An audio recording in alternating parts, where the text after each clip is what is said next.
एक मोठी बातमी समोर येते। ज्येष्ठ नेते मधुकर पिचड यांची प्रकृती खालावलेली आहे। गेल्या अनेक दिवसांपासून पिचड यांच्यावर रुग्णालयात उपचार सुरू आहेत। ब्रेन स्ट्रोकमुळे 2 महिन्यांपासून रुग्णालयात उपचार सुरू आहेत। माजी आदिवासी विकास मंत्री मधुकर पिचड यांची प्रकृती आता चिंताजनक असल्याची माहिती मिळते। नाशिकमधून ही बातमी समोर येते।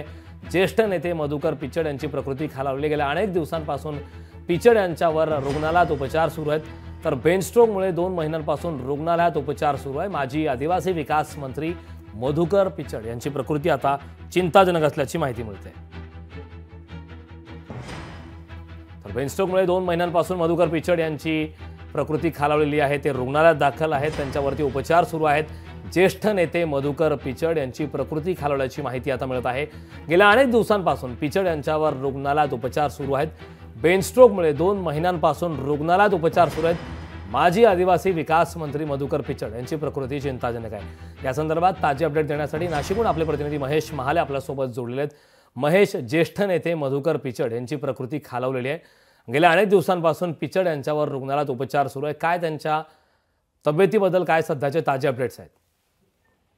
अगदी खरं आहे, कारण खरं तर बघितलं गेलं तर माजी आदिवासी विकास मंत्री मधुकर पिचड हे गेल्या 15 ऑक्टोबर पासून ब्रेन स्ट्रोकचा झटका आल्याने नाशिकच्या 9+ रुग्णालयामध्ये त्यांच्यावर उपचार सुरू आहे। 83 वर्ष वय असलेल्या पिचड यांची जी प्रकृती आहे ती सध्या चिंताजनक आहे। ब्रेन स्ट्रोकचा झटका आल्याने त्यांच्यावर गेल्या 1.5 ते 2 महिन्यांपासून नाशिकच्या खासगी रुग्णालयामध्ये उपचार सुरू आहे। मात्र त्यांची प्रकृती खालावल्याची माहिती जी आहे ती त्यांच्या निकटवर्तीयांनी दिलेली आहे।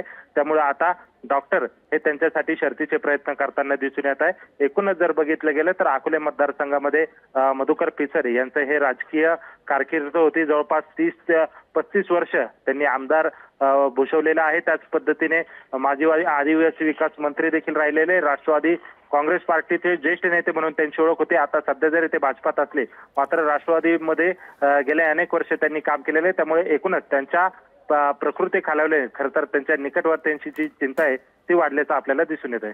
कारण नक्कीच महेश, खूप खूप धन्यवाद या सविस्तर अशा माहितीबद्दल।